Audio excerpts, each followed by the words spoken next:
real estate agent? Are you looking to acquire clients consistently so you can grow your business and your income to live a great lifestyle? This is Dave Finale and the RE Skill Builder Podcast. Hello, everybody, and welcome to Real Estate Talk TGIF. This is episode, believe it or not, 166.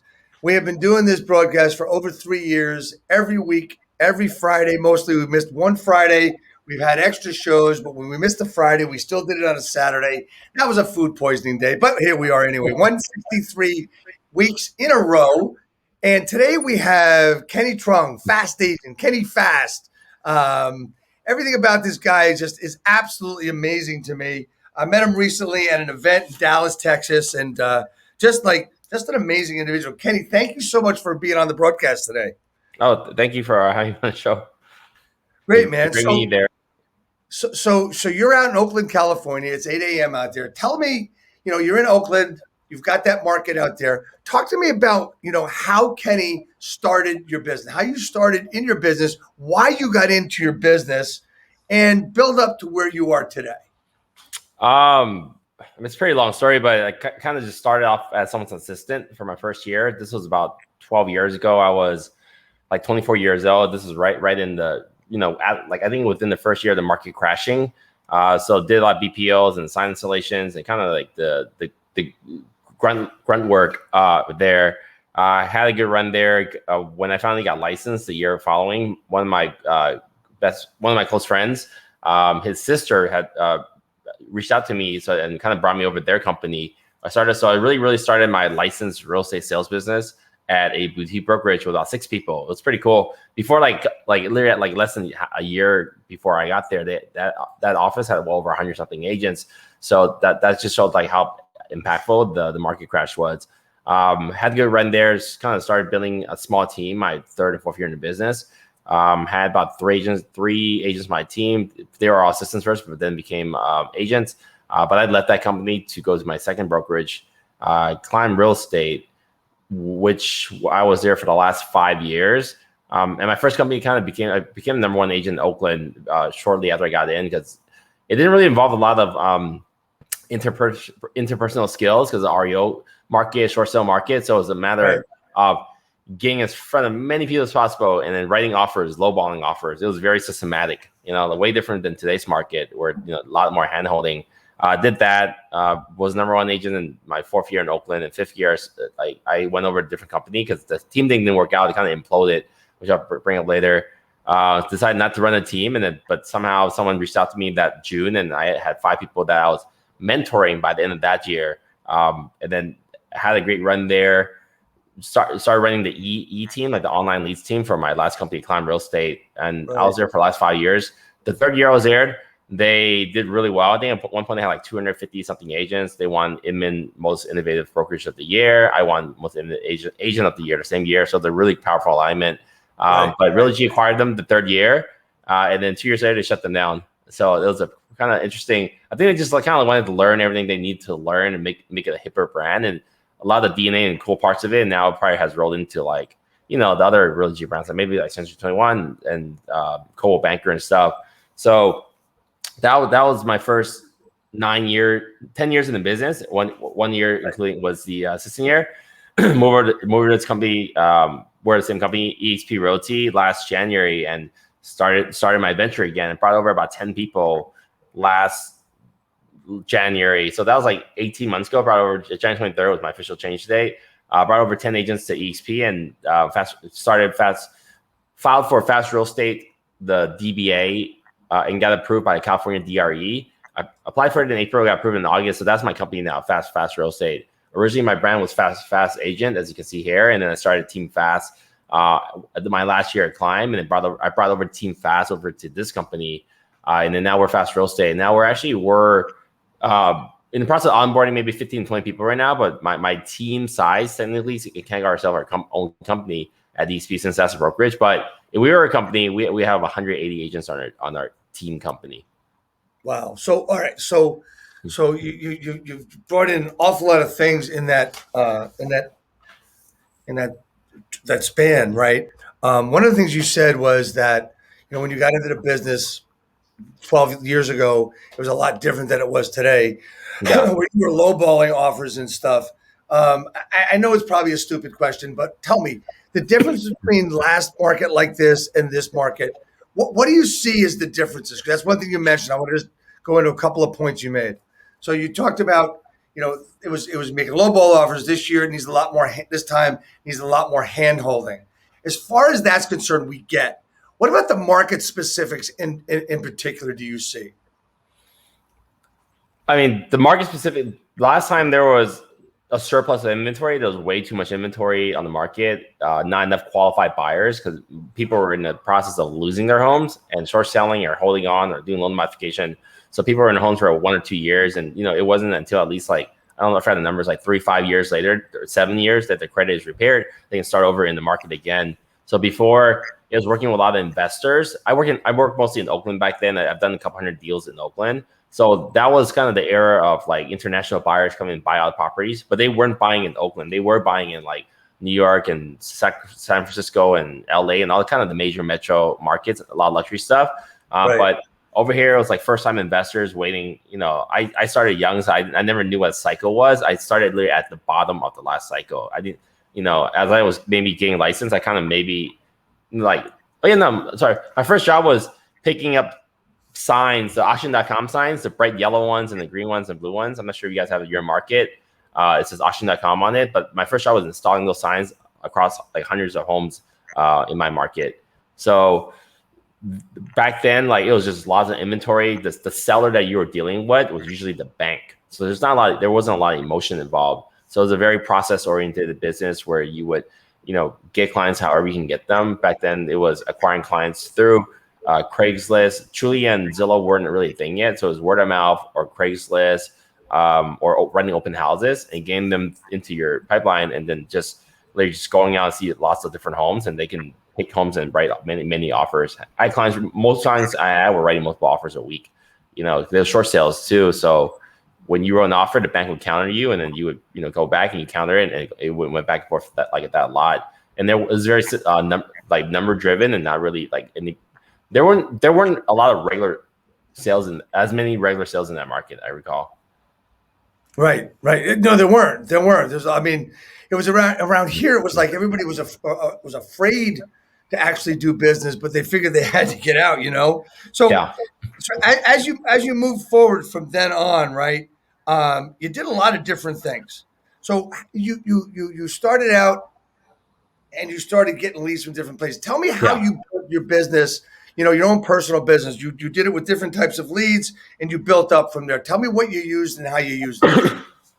Yeah, I was always staying one step ahead of everyone else. A lot of the stuff I do now, it doesn't sound innovative at all. But I went to my first INMAN. I couldn't afford INMAN, so I went to the reboot event. It was $50. And I couldn't do the whole conference because I didn't close the deal yet. But I learned about cool stuff like IDX feed. That was a big thing in my business. IDX feed is simply you go to the website, you can look at homes. But back then, no one in my market, I couldn't find a single person that had an IDX feed on their website. So I saw a website in San Diego that had it. So I paid my friend I think it was $700 to build that WordPress site.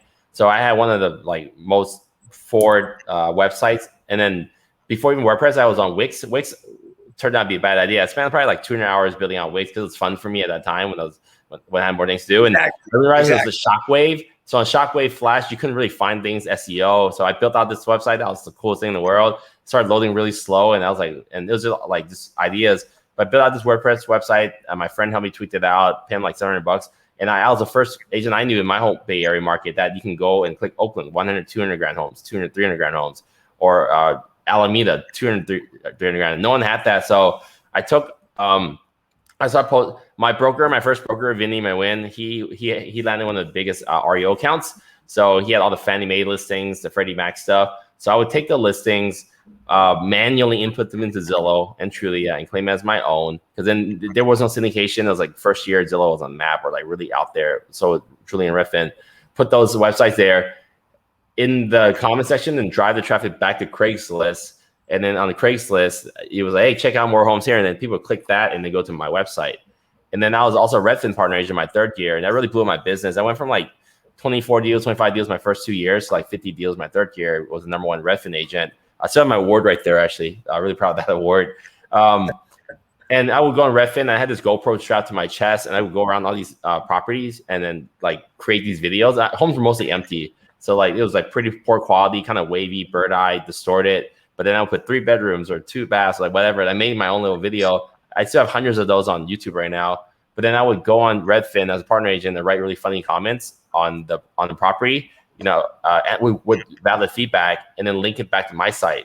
So just constantly driving traffic back to my website where I had the IDX was one way I was getting business. I'm doing a ton of open houses and just kind of like just literally just putting myself out there as much as I can. On HomeSnap, the HomeSnaps now is different, but before you can take pictures of photos, poor quality pictures. Remember, like this was like when iPhone just came out.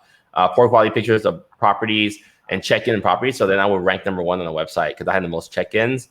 And then like on Trulia, they used this blog thing where you write content. So I learned about content creation. I remember like Christoph Chu, Beverly Hills agent in LA, did a lot of like content creation where you copy other people's articles, you put on your website, but you sourced it. So I would blog on Trulia and it was number 1 on that. So like whether you're on Zillow or Trulia or Redfin on Redfin or Craigslist, wherever on the internet, I would be found. I was the number 1 seen agent on every single website. So that's like when people say technology, that was kind of technology. It wasn't very blogging and cheap GoPro videos and all this doesn't sound very cool. But at that point, IDX, no one had it. So it's always like constantly just using that. Well, see, one thing about your videos I want to point out, and it's still good for today to say what I'm about to say. Your shitty video is better than everybody's non-video. Yeah, it was like, okay, hey, check out this light here. You should be careful about that. This foundation has a crack on it. This is something you should look out for. Hey, this is, when you're buying the property here, HOA dues are like this. It typically, covers this. It's like things that agents should know, but they don't talk about a lot. Or so like I was just made myself kind of the expert. And I didn't really, I sold enough homes, but I was just figuring out as I go. But, I made myself the most, at least visually knowledgeable person, agent that was doing that. I definitely didn't have the experience of most of the top agents in my network in my area, but I didn't really approach the business the same way they did. Right. So, all right. So we fast forward to how you built your business from there and go into how you're building your business now. You came over to your new company in the beginning of 2020, right? Yeah, January.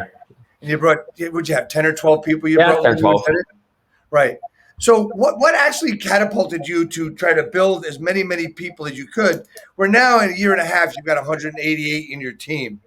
What was the impetus to that? And was it you said earlier that you weren't too interested in a team, and then all of a sudden you had one, and now you got 188. Talk to me about that. I was interested in a team my 3rd year. I remember I went to Tom Ferris Success Summit that August. And then I was like, wow, this is really cool. So I signed up right away. I still clearly remember writing on my reason why I wrote that I wanted to do $100 million in business and 30 agents. That was like my dream goal.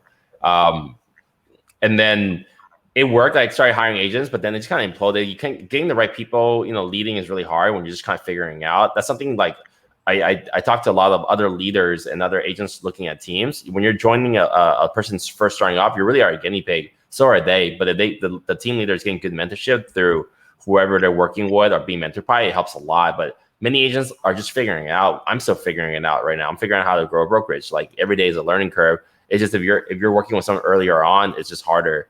But the experience I had at Climb Real Estate, running the team, the online Zillow team, we had about 60 agents on there, watching how they kind of opened offices, seeing things that didn't work. A lot of it was just being too corporate. It took them almost a year to get us a legit office space. Like decisions were made very slowly. But coming over to this company, EXP with 10, 12 people, and it all went back to being senior, right? Last January, I think, or I don't know, March, COVID came, shut down. There's nothing to do. We couldn't go show homes. We couldn't do open houses. We couldn't do anything. So I did the only thing I'm pretty good at, which was just literally just talking about real estate. I got invited to be on a couple masterminds, just like this. There's 2 of them, and then I was like, hey, this is a pretty cool idea. And then I ended up just hosting about 34, 35 of my own masterminds with a big group format. I had the top 1% of Alameda County agents, top 1% of Tri-Costa agents, top brokers and agents in Oakland and Berkeley. I did my own INMAN startup tech thing. I brought in 3 guest speakers every single week, just like this. And they went through the thing. I did motivation of the team. So throughout like March to June, I did about, I think 70 something webinars. I hosted half of them. And then when things start opening up, people were, the sales managers were pretty quiet. Not their fault. There's just nothing to do or say to talk about when the market was frozen. But we just kept persistent and kept bringing more value, just like you're doing right now on the show with your show, your weekly thing. But we just slammed out 70 of them in like 3 months. And then people start looking around. So when people were kind of like looking for help and support where the brokers weren't there, I got lucky. People started seeing me and maybe they watched 50 of my videos and realized these moderator, right? Like I was on these videos for an hour, but I spoke for like 3 minutes. I moderated. So I got, but organizing it was key. So just leading the market and teaching agents how to do business. So that literally just had people come on. I think July last year, we brought like 15 people and it started coming in. Another brokerage merged with Compass. So we picked up 7 agents. People kept leaving. They came here. So by the end of last year, we had about 70, a little over 80 agents on the end of the year. Was in process of onboarding like 20. So in January, 80. And then we had like maybe 10 people leaving last year out of this, 180. And just in the last 3 months alone, we brought on over like, I think 60 agents. Probably 50 were brand new. At least 50 were brand new. Well, what's really interesting is the growth and how you did it and where you brought all the people in, and actually, being very different in how you did it, right? Mm-hmm. So you bring in a lot of new agents, and one of the things I've seen is that they're productive. Okay, so you bring a lot of agents in, but if you look at different charts and different statistics, your overall numbers aren't as big as a lot of the big guys in different companies, mm-hmm. but you're getting your agents more productive. Tell me how you're doing that. We're very systematic on it, right? I mean, everything I've shown you, I had a process to it. We looked at, this is how we measured it. I learned from Chet Black. We took the average agent count in each month last year, then divided by 12, and then we divided that by number of sales. I believe last year we did like 188 sales for 126.9 million. So our average agent last year did 6.9 deals, which is pretty good because our average price in our market is like 730 grand. So our average agents are making 100 grand a year. Now, like looking forward, we're kind of building the team the modern way. I didn't come up with this idea. We just executed it a lot faster than many other people, or are doing it. Like many companies right now have like a training library. So we've grown. I'm not going to go through all the steps of it, but when we had 1 staff, now we have 6 staff. We just took the roles and kept splitting them up. Now we have departments, from recruiting, onboarding, training, broker compliance, marketing. So now we have all these people. But what we currently have today, we just finished building out our training library. So some teams use Teachable or Kajabi or I don't know. We use Mighty Networks. So we have like 100 something videos on this thing. We just launched it last week. It hasn't been used, by the way, but we have some iterations of it. But we have like an entire training library for everything you want to know about the buying process, the selling process, the escrow process, appraisals, how to set your Google page, Facebook page. We have all that. This is kind of like the cool part about like on teams, you can be more hands-on running a brokerage. If you're whatever company you're with, it doesn't matter if you're with red, white, green, black, whatever brand. Exactly. They don't have all that stuff. Because they can't have that accountability because it's the brokerage level, but we built all that stuff out. Now agents have a one spot, so they go through and before this we had a spreadsheet. Get this done. So we hit everything by checklist. So we just recently created this Mighty Networks training library. But before we had this for the last year and a half, we use Slack. Slack is our huge communication hub. I have a couple hundred people active on my Slack account. They're not all with our team or company. It's also a great incubation tool and recruiting tool. So we have a chat room. We have a general chat channel, listings channel, marketing tools channel, a local market updates where I post on that a couple times a day if I see stuff from CNBC or Housing Wire or Redfin or Zillow or whatever, like anything about the market, we pop it in there. We have a channel for like off-market listings. We have feeds coming in from local top agent network and all the Compass feeds coming in. We have a training and events channel. Any training I see online, whether it's Keller Williams or Sotheby's or Tom Ferry, whatever, like anything and everything and whoever, we put it in this training channel. So we have this like incredible brain that runs our company that everything's logged, and we have video training for contracts and all that. So before we had this like checklist of videos, we had like all these random videos in there. How do you CMA? Here's the recorded buyers conversations. Here's the recorded listing conversations. So we have just everything. Oh, we have a best calls channel. Our best calls channel is our ISA calls. They're recorded. We just pop them in there for private use, so agents can listen to how a conversation flows. They're not reading script books. So we created this kind of this network with that, and now we have the training library on it. And more recently, we formalized our mentorship program. We've always had mentors, but new agents coming in, like we brought on 60, 70 agents just in the last like three and a half months. So when new agents come in, they're assigned a mentor. I used to be the mentor, right? But now growing the company, then every mentor that's an experienced agent will have up to 5 mentees, and they get 10% of their commissions. And we really clarify they're only here for contracts and stuff. And for your first 3 deals, and after that, you move into our indie model. Our indie model and company, we have 100 agents on indie model. There's 75-25 split. That's it. And then the new agents start 50-50, but they come in and kind of like ESP, they do the mentorship program. So right. It's like, so we truly have and then we have coaching 3 times a week, different topics. We now adjusted it to Monday, Wednesday, Friday, 8:30 to 9:30. Elias Astuda is my director at sales and coaching. Monday is accountability and motivation. Wednesday is market talk, role play script. Friday is open discussion. So we have like over 50 agents on our team members on our calls every Monday and Wednesday, Friday, which is pretty good, I think. So on Tuesday we have a team meeting. So think about like a new agent coming in. Not only do they have a mentor assigned to them, they have a really great tech stack, which I'll go into a little bit. They have a training library. They have like an entire database that can find different things. They have coaching calls 3 times a week. We have our team meetings, which we highlight wins for the week, and we go over different things. And then we have an in-house broker that's available 9 to 5 every day with an open Zoom room from 12 to 1. They plug in and just ask questions. So we built the company where like we try to I think we have almost everything we need or any company would need, and we're just literally just building as we go. We're kind of building the airplane as we're flying it, and this is kind of the new model. Oh, and then we also have one more thing that's key. We're a Zillow Flex partner. We're the second biggest partner in the entire market here, so we're getting about 450 connections a month, converting at 4%. We have squad leaders, so now we have, because we're an ESP team, but we have squads and we have teams within our teams. We call them squads. So currently we have 7 squad leaders working with 9 agents each. So to be on the Zillow Flex team, you have to come to auditions every to get on the Flex team. You have to come to auditions every Thursday at 10:30 until you do your scripts and ALM script, and you land the spot on the team. And after that, you have to show up for our Zillow Flex team meeting every Thursday at 9:30, and then you have to attend your squad's meeting once a week. So now like we have coaching and training and mentor and training library and squads and in-house broker and an onboarding specialist. So we literally have the whole process down like to a science where we bring people in, we just keep popping them through. So you just went through like probably one of the biggest company systems and processes talk in about 30 seconds. So it's like, holy shit, right? I want to get to a couple of things you said. And one of the things we talked about, we talked about your onboarding systems. So you talked about all this other stuff and accountability.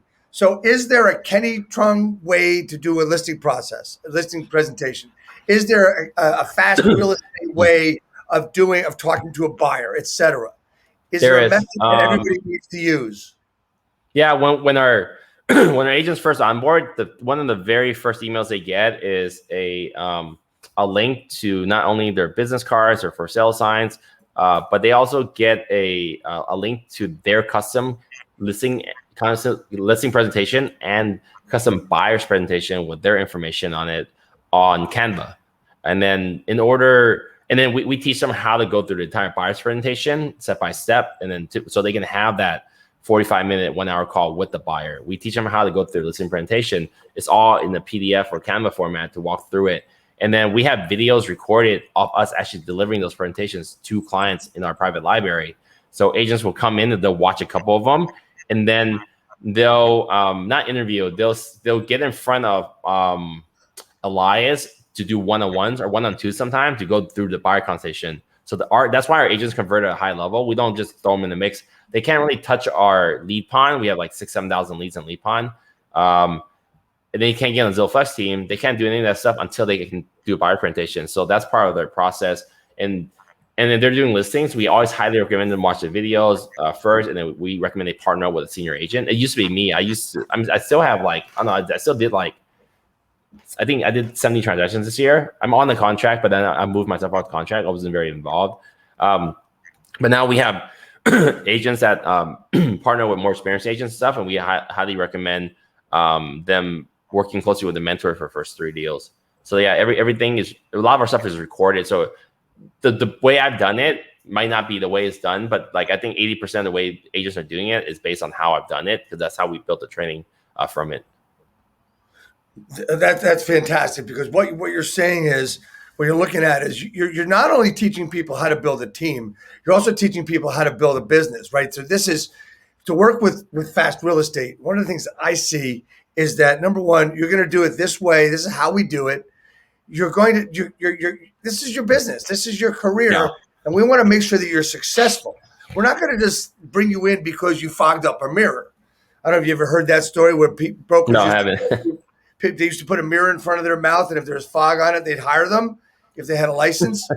Those are the old days. Yeah. And so as you have built your systems and your processes and your business and your organization, would you say that the old brokerage model is broken, is done, or what would you say about?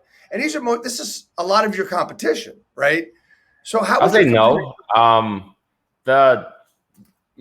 No, because like a lot of the brokerages in my areas, they don't hire new agents. They're not good with them. So they're really great at just supporting. Like a lot of agents don't want, like we went through on 2 days ago, we met with our squad leaders. So we have other meetings just with our 7 senior leaders. They're not a senior leadership team. Our senior leadership is staff, but we have a leadership team. But we were working on our core values and mission statement. We don't have one yet.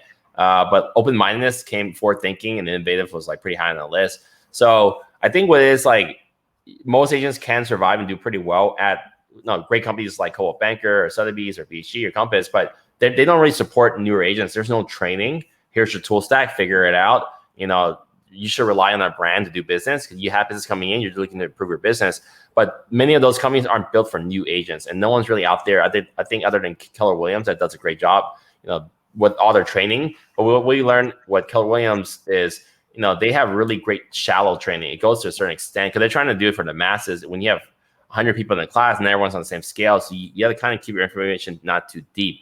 We have no problem going all the way down. This is exactly how I do it. And if you don't understand it, no problem. Just keep coming back and keep learning it. So we have that hands-on approach because we're a smaller, tighter company with, my sales trainer and all this stuff.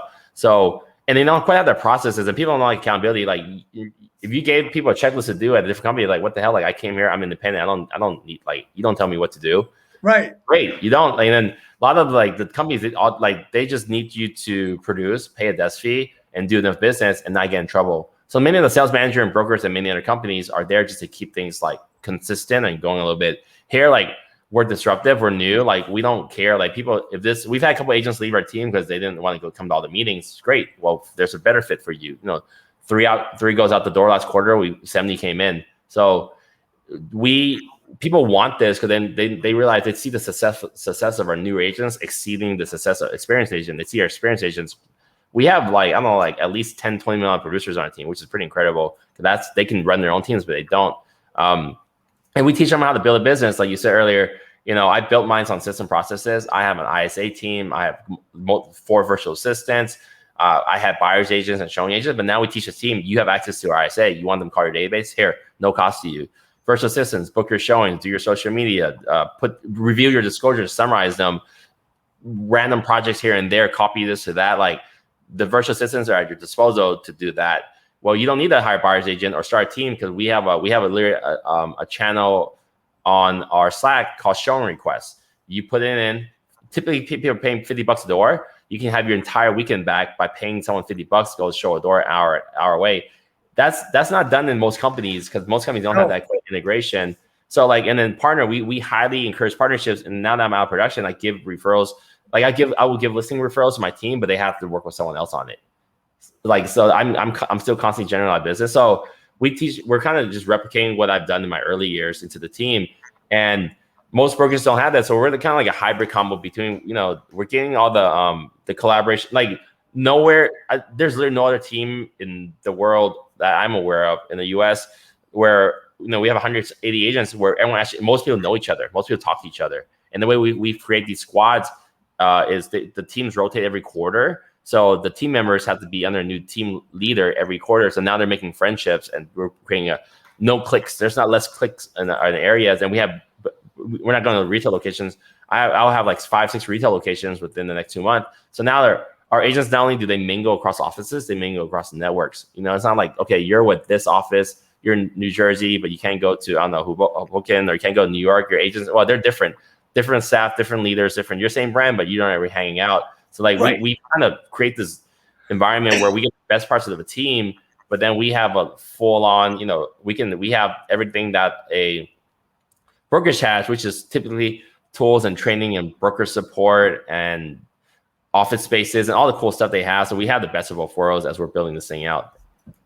Yeah. So basically, what you've got this huge team with little teams into it. You mentioned before that an agent has a choice whether to be an indie member or not. Tell me the difference between those two different types of. It's kind of grown since then, because as I'm getting production, the company has evolved quite a bit. Go back half a year, we had two models on team, a team model and an indie model. So solo independent agents will come into our indie model that will just, my name's on the contract. They just want to do their own thing. So about half the company, even like a half a year ago, was indie and team. The team model, they come in and they usually come because of me, because I probably brought them in directly to my team. And then they would continue to work with me even after they do their first 3 deals. Or we have a sliding scale structure where 50-50 splits on buyer side, 4, 6, 8, 10, 12 million, slides to 75. And any size is 75 when you come in, experienced agent. But now we don't have that anymore. We actually changed the messaging. When you first come to your company, you're 50-50 split for 3 deals. After that, you can decide if you want to continue working on sliding scale structure with Kenny. The benefit of that is I'll give you all the leads I get. Like I sell Sphere, agent referrals, local, and I spend a lot of other ad spend, and they usually get those priority on those.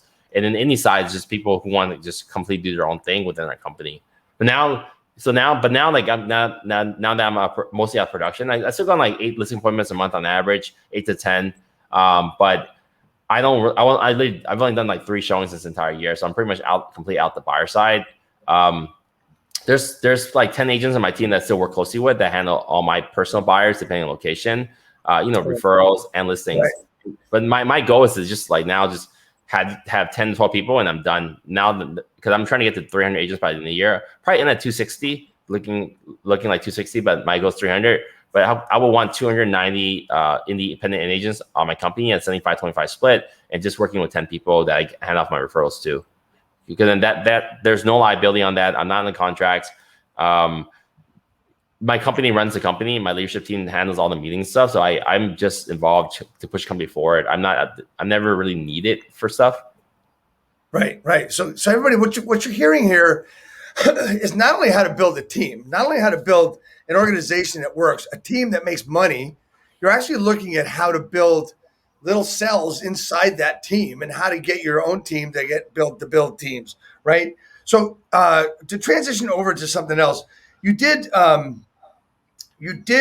workshop and a session within the world called How Tech Powers 1,000 Sides a Year, right?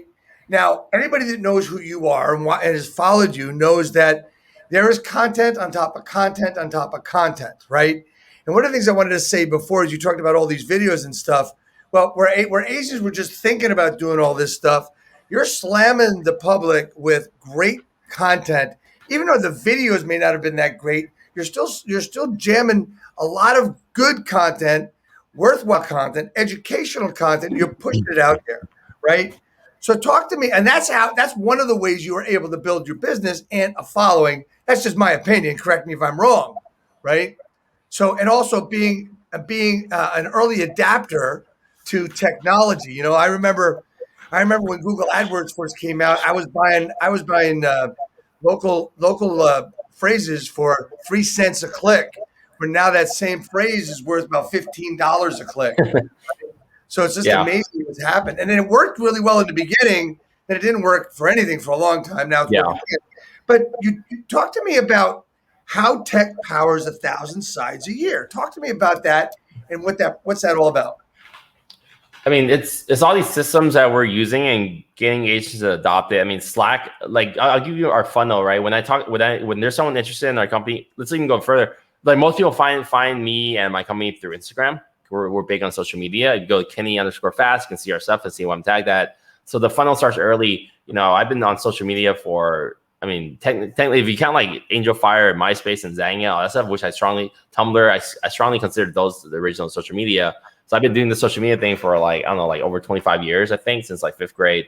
But like I've been posting content. I don't post on my wall on Facebook or Instagram. And people are like, what do you mean social media? So like like 90% of my social media is just through Instagram stories. I'll post 20, 30 times a day. I don't care who watches it, but it's usually educating the community, giving my thoughts on what's happening in the industry, screenshots of INMAN. And I talk about KW and CW Compass a lot, like trash talk and whatever, but people follow me because they want that authentic. But I always do comparison, right? Because my company, ESP, is not the best company. It's the best fit for what I'm accomplishing. I've shown that to go from 10 to 300 agents in 2 years is, I don't know what I could have done this at. But it's constantly like teaching people how to sell real estate, not afraid to show the back end that their team leaders and owners might not want them to know about. So because of that, we were able to funnel people in, have that conversation, and then we drop them into our team meetings and our Slack channel and our training. And most of the time, people are already wanting to join our team before they even like have a chat with us. And then all the tech tools and stuff, we show people how to use it and what we're using. So the tech part is just a lot of social media and tech. It's just teaching people how to do it at all times. So basically, the tech is basically social media, and you're doing mostly everything on stories. So one of the things I see in a lot of your stuff, because I do follow you, you spend a lot. I almost want to get nitty gritty for a second when it comes to stories. Like mostly everything you're doing, are you doing all that work on the stories yourself?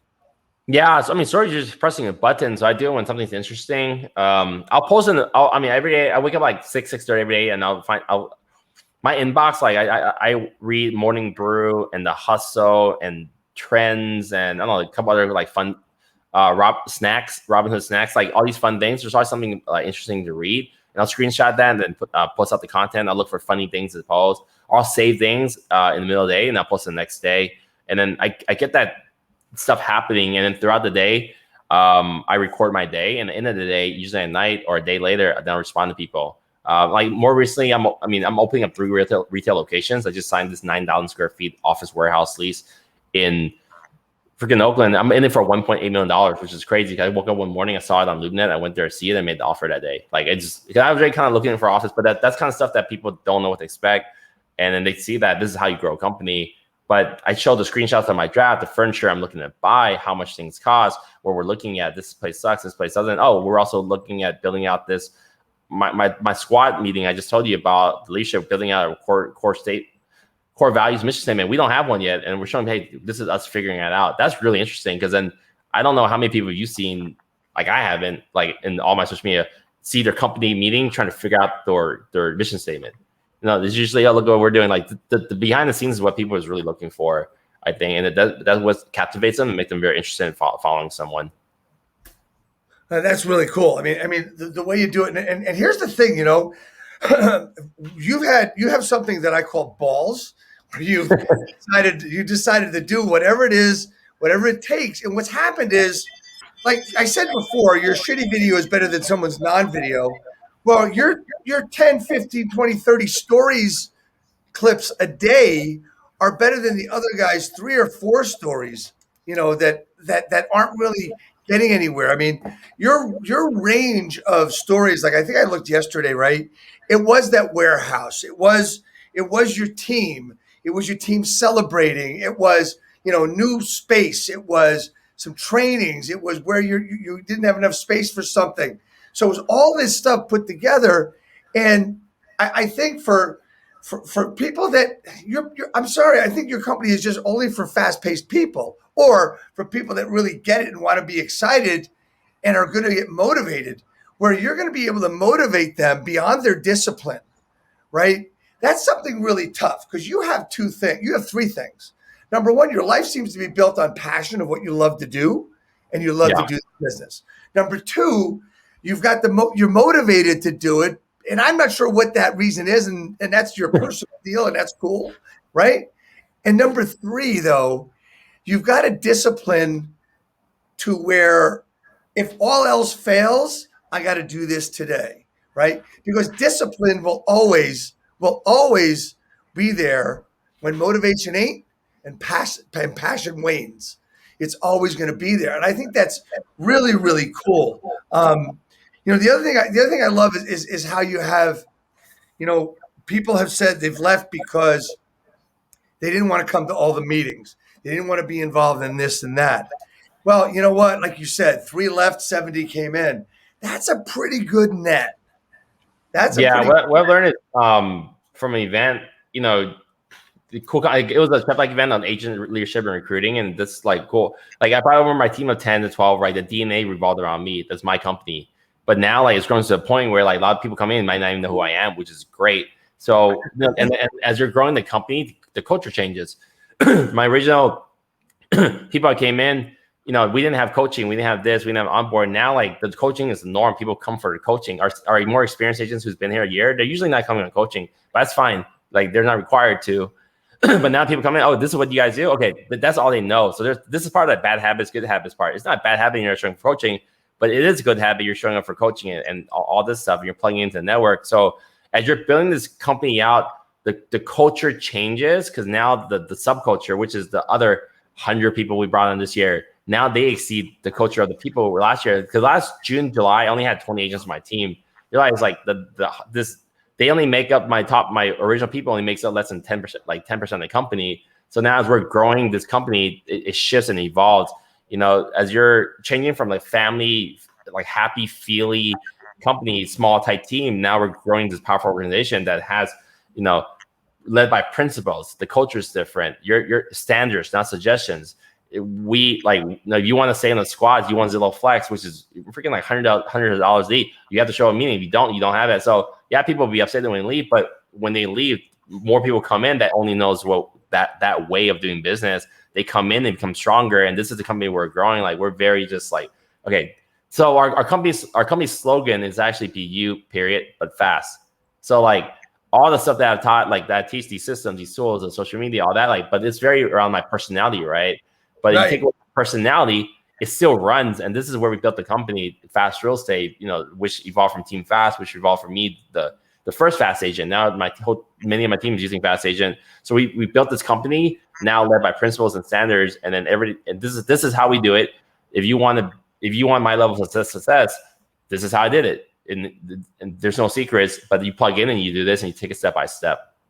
So where did the name Fast come from? Why did you pick Fast? Talk to me about that. I don't know. Just before there was hashtags, I think Twitter's first had hashtag. I was like, how cool would it be? Just, I don't know.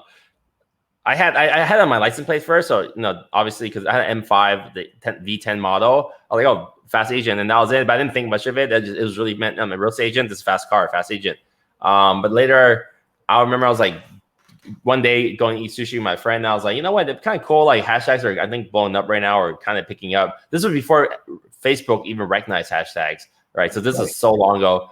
And this is when Instagram, as social as I am, I was getting 5-10 likes on my posts. So this is before a decade. I remember I had an HTC Thunderbolt, and I was the first agent that I knew with that phone. And that was I don't know, iPhone 3 came out or something.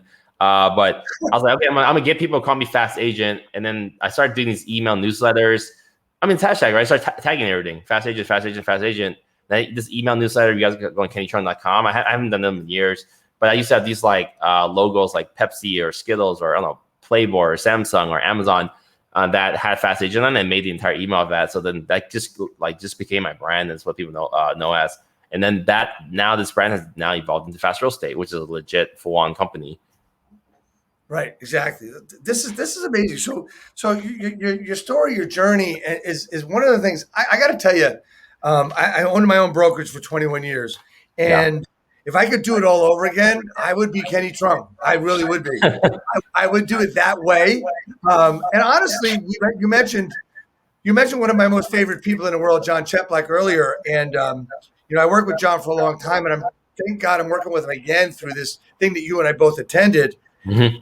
And the interesting part is if I had done everything he had said to do over the years that I've known him and worked with him, who knows where I'd be, but I didn't. And I tell that because I want people to understand that you've got the information. It's what you do with it that matters. Knowledge is not power. Using knowledge gives you all the power that you need, right? You were innovative. You were an early adapter. You just decided to say, screw it. I'm going to do this thing. This is a new thing. What's a hashtag? Well, this is what it is. We're going to start using this. The IDX thing. I took a lot of pride in being the 7th company in my MLS to have an IDX feed, right? And I wasn't even on the board of directors there because the first 6 were on the board. I think too many people ask why, because then starting with the REO broker, there wasn't a lot of that. It's different, right? The mentorship, it was all bank based and systematic. My broker had 6 people and he killed it REOs, but there was no there was no one to teach me how to sell regular real estate. I'm also not a regular real estate agent. The stereotype or demographic of it. So when first starting off, I literally read Tech Savvy Agent with Chris Smith every single day. I read INMAN News every day. I read every day. That was my Bible, and that's all I knew. I would study the market every day. I would go down to MLS and look at who sold what, go on every single person's website. People thought I was kind of weird. How do you know this person? I just looked at all the websites. The NAR top 30 and 30 came out. Read every single person's website. And when someone says to do something, I just do it. Too many people nowadays. Oh, I don't want to do it. There's too much time. People give themselves too much doubt. When someone says, hey, this will work, great, I'll try it.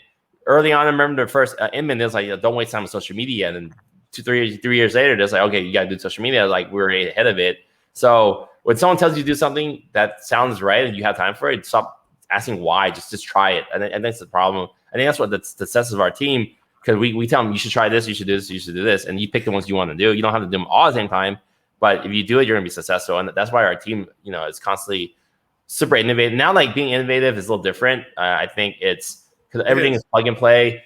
Being innovative now is being kind of more creative on social media with Reels and TikTok and stuff. And my team, I've literally never done a Reels or TikTok in my life. You would think social, but that's it's not I'm not passive. It's just not the best use of my time because I can post 30 stories a day, or I can spend half an hour creating one really powerful reel. You know what? Well, my audience is different. I am attracting a lot of team leaders and stuff. I'm not here to attract clients. So the way I'm creating content is way different now. But we always suggest and help our agents create that type of content. That's stuff. If I were to in today's market as a newer agent, not operating a team, I would totally be in it on that stuff. Exactly. With the innovation and like I said, IDX and all that stuff. What people should see here is that if you're going to do it, you just got to commit to it, right? Yeah. So your basis was committing to whatever it was going to take, and you wanted to do things differently. I think I actually have a process called the art of differentiation, and over the years, I tried to be as early an adapter as I could be. I was probably one of the first people in my area, in my market, doing Facebook ads, right? I considered I was learning from the best, even though he was less than half my age, Grant Wise, who is a good friend of mine today, right? So, and Grant's been really good to me. We've grown to be really good friends, but to be innovative. Is that the Papers agent? No. Grant Wise was Mounted Agent Mastery, and now he's Whitley. Okay. So Whitley is a process. So just to give you a quick synopsis of that, when Grant started teaching Facebook ads, there was a process. You had to have a landing page, CRM, go through the whole thing of building the ad, building the image, et cetera, et cetera. I got really good at it, Kenny, and it took me the perfect ad, doing it well. It took me 3 hours to do one ad, right? With the new process and a new program he's got called Whitley, it takes those 3 hours and actually breaks it down to 3 minutes, which is absolutely amazing. And it does everything for you. Not only do you get that, you get a coach. This is actually not a commercial for Whitley, but if you're interested, go to gowhitley.com. Mm-hmm. Anyway, but being an innovator is really, really cool. And I mentioned things that I would do differently. And unfortunately, I can't go back. I just need to move forward. And I look to you. I look at some of the people that we interact with together and solely. If there was one thing that you could have changed when you first got into the business, what would it have been?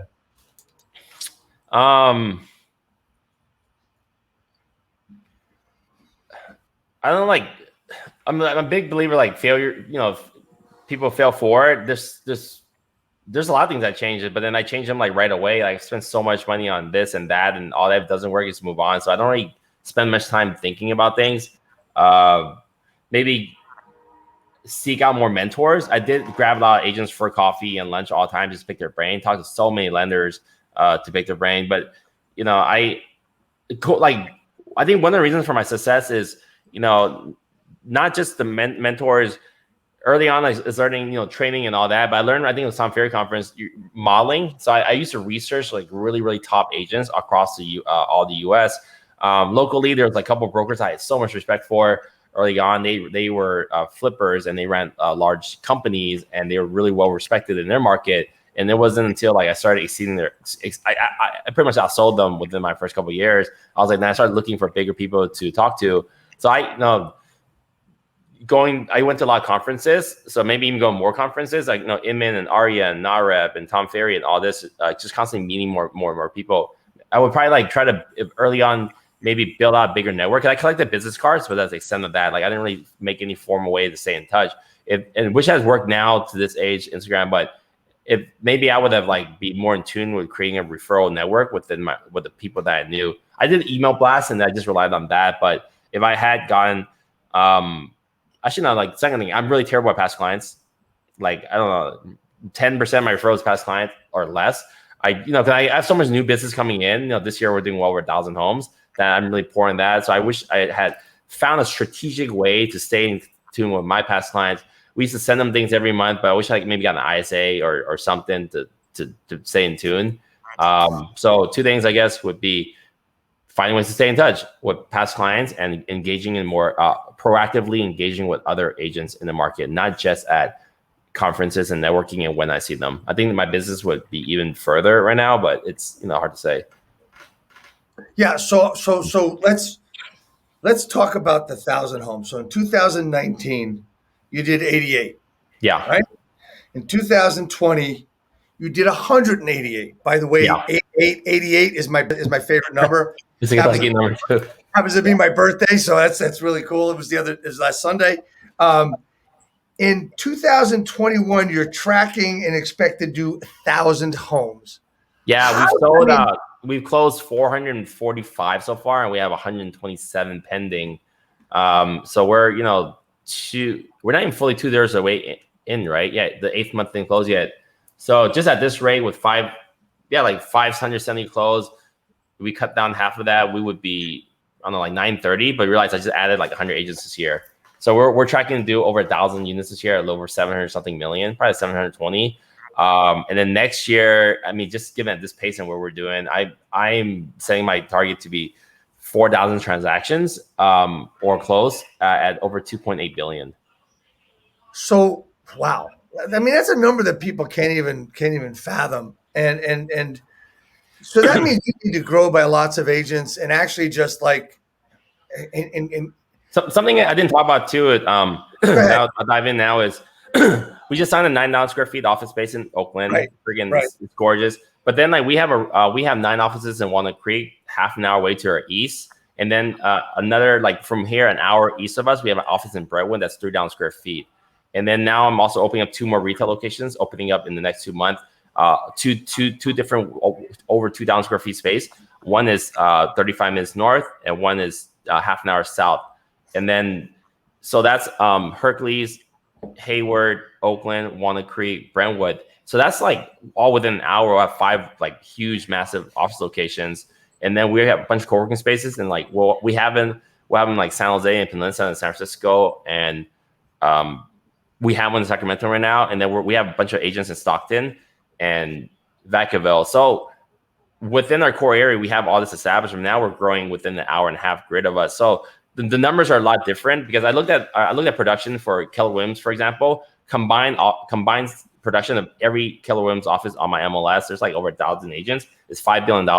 So like at this point, not really growing a team anymore. We're growing at like a huge brokerage. And because of the EXP model, and then because my office is all open to every agent to use, the growth of that office is not limited to that staff, those agents, and who they know. Like right now, like in Oakland, people are not going to introduce an agent to Keller Williams or Sotheby's or Compass to a different location because that's a whole different company. That's a different owner. Right. So like it's a logo, but it's not saying. But for us, we're one company. So anyone within our team can introduce us to anyone within an hour and a half of us. Between our like 10 offices, there's people know each other. So that's why we're growing so fast because of the the intermingling and connection between agents. An agent can pop in any offices and they know someone an hour and a half away. They can introduce them and they'll be the exact same team. And that's why we're growing so fast. So when we have this production of almost $3 billion next year, it's going to probably be within like 10 offices. And that's just start. I don't think that far. But it could be $5 billion next year because maybe we'll have 15 offices. So our competitor will actually be like an entire Keller Williams organization in our regional market and not like a team or not that office. So in other words, with you, Kenny, it's go big or go home. In other words, right? It's getting easy. I mean, honestly, it's getting big. The bigger we get, the easier it gets. And then people are like, "Oh my God, you're spending so much money on offices." Well, literally, if I can get like 2 producing agents, just 2 making $100,000 a year, and we can get $25,000 off that pays the entire rent for a 2,000 square feet space, brand new out location. So if you're thinking really big, I'll have 300 agents by the end of the year. Every time I open the office, I really only need 3 people to break even. And we're at this pace, we're bringing on 20, 30 agents a year. You think about it, it's actually getting easier and easier. It's just no one had thought this far or can do it or had the platform to do it. So I'm gonna ask you a really probably a personal question, but I'm gonna ask anyway. Is fast real estate profitable?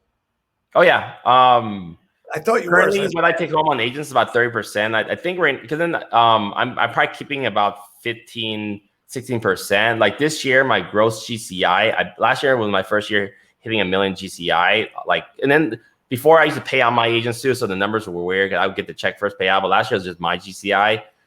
This year, I think Fast Real Estate was my company. I'll probably GCI. I think $4 million this year, and I'll probably pay out $1 million. So which is really, and then we're not talking about or gonna go deep into rev share, right? My rev share has doubled every 6 months, and it'll probably hit 6 figures by this time next year. It'll be well over 6 figures. So I'm also banking on that to grow that arm out. Yeah. So I have my ESP group size. I'm at about 280. I have 78 in my front line. I'm number 12 in the company for FLQAs. That's right. And I literally have like 30 appointments this week. In the last 30 days, I've talked to 30 people, and over 20 would be potentially that I would bring on directly. So I'm pushing everything I can. I'm investing in the rev share to build this company, but I see the vision. At some point, all this cost doesn't even matter. Just the way this platform is built. So I'm pushing, and I'll give you an example. So you're gonna be in Dallas next week? No, I won't be. So the Brent Gove, Tony Robbins event, I have over 50 guests coming. Right. I bought tickets for. I bought 50 hotel rooms. Over 50 of my team members coming. They're bringing 25 guests. So my group is 125 out, just my friends and whatever out there. And this group that I'm bringing, there's potentially over 30 people that in the future, I don't care. I don't even care when they come, if they come, but potentially bringing 30 people directly in the company through this one event. I'm spending $70,000 on. So it's just where can you spend the smartest to make the most amount of money? So I do whatever I want. I buy what I want. I just came in from Mexico. I'm going to Greece next month. I do whatever I want. I can't spend enough balance with work. So I'm just spending whatever I can to grow this company because the return is going to come back 100% or more actually. Actually more, yeah. Yeah, way more. That's what I tell people. Hey, man, I've only been here 18 months too. So to be, on this list of almost the top 10 agents at EXP and telling people the formula, if people are watching this or on Instagram following me, dude, this is how I've done it. So if they're looking for a leader in the company, a lot of the top agents at our company now are influencers or moved out of country or doing not selling real estate anymore. Well, I want to sell real estate. I want to open offices. I want to sell a couple thousand homes a year because I think that's what's going to really attract people to want to work with me to help them build their businesses in some type of this way. 100%, I get that. Hey, man, this has been one of the fastest, and I don't say that as a pun, one of the fastest hours we've ever had here. It just went on and on. I mean, you're very impressive. I want to thank you so much for being on this broadcast.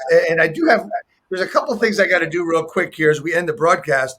Number one is, how do people get in touch with you? How do they contact you? Probably Facebook or Instagram. Kenny_Fast is my Instagram.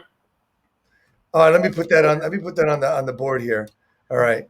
Hold on a second. Save there.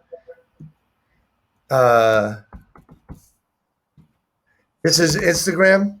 Yeah, Kenny_fast. Okay. Let's put that up.